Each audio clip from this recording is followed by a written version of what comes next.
Well, hello. David Taub here, coming to you from nextlevelguitar.com. Hope all is well. What's up, good people? Hope everyone's rocking on. Today I want to talk about this.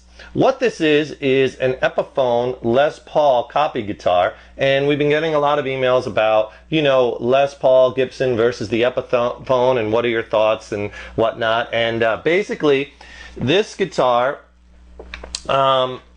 is, let me give you a shot of the headstock, and you could see.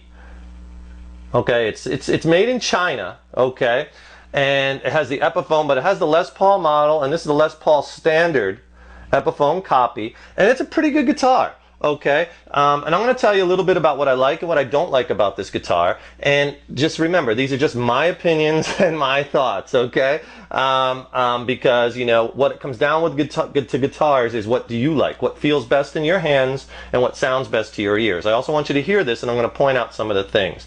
Now I also have, this is an actual Gibson Les Paul, but this is not a copy. This is a Les Paul standard made by Gibson, and I could tell you a little bit about the differences between the Epiphone and the Gibson model. Okay. Now, this particular Epiphone was in, this is actually Tim's guitar, this was in the $500 to $600 range, okay? So it's like the mid-level, I think, or second-level Epiphone, not the one below it, which is in, I believe, the $250 to $350 range. I've played those. In fact, he's had one, and I didn't like those, and neither did he. That's why he brought it back. The problem with that guitar is it just would not stay in tune, even after it was set up. And some of the frets kept popping out. The strings were getting caught, especially the high underneath it, so they didn't do a very good job pressing in the frets. And overall, the quality just wasn't very good on that particular instrument. So he traded up for this one. This one, definitely a big jump up from the lower end Epiphone to the mid to upper end Epiphone. Definite difference in quality. Now, this is a very good guitar. I got it plugged into a little Line 6 Spider 1 amp.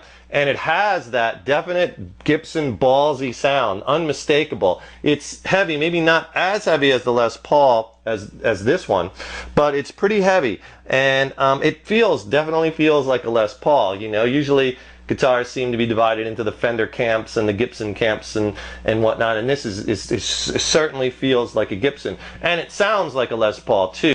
It has that real Gibson ballsy kind of unmistakable kind of, you just don't get that from many other guitars, because of the weight and the density of the wood.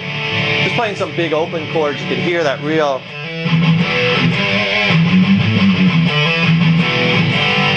really,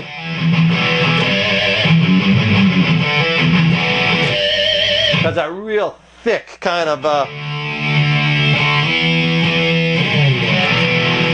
real thick Gibson-y kind of sound, Les Paul sound. Now, I was playing out of the back pickup here, and these pickups are actually pretty hot. This is one of the things I really like about this guitar, is the pickups sound really good. Not as hot as the Gibson Les Paul, but the Epiphone they're still pretty good. And the one thing I really like about this guitar, it has really good harmonic response. You could really get those harmonics, artificial harmonics, to really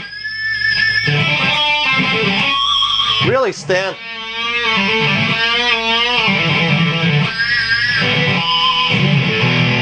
Really get those harmonics to. And I'm playing out again out of that back.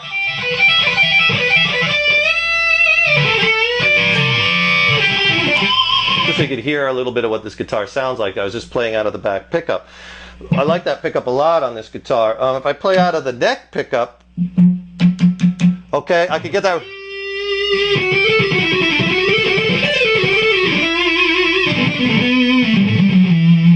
So I have the tone knob dialed back also. I think it's so important when you're trying out guitars, try out all the pickup combinations and then back off on the tone knob, back off on the volume. You don't have to have everything on 10 all the time. You can get a lot of tonal varieties out of these guitars by just playing with right in here. I'm not touching the amp. See, this is all volume and tone. Like, for instance, here's the neck pickup now, which I like in playing a lot of leads with.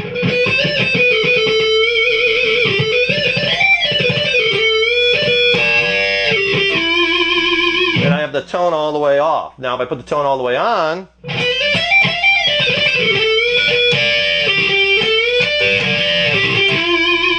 difference. I like it kind of with the tone cut back. It has a little bit more of that milky, you know, has a,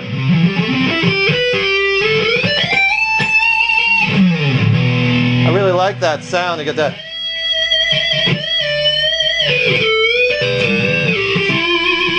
There's that nice.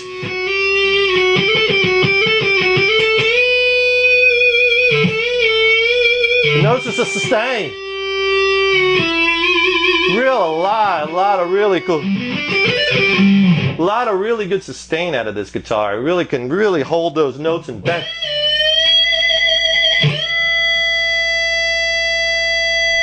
I don't even have the amp that loud either, and the notes are sustaining really well. So really like the guitar for the harmonic response, for the hot pickups. It plays pretty well. Now I had to set this up.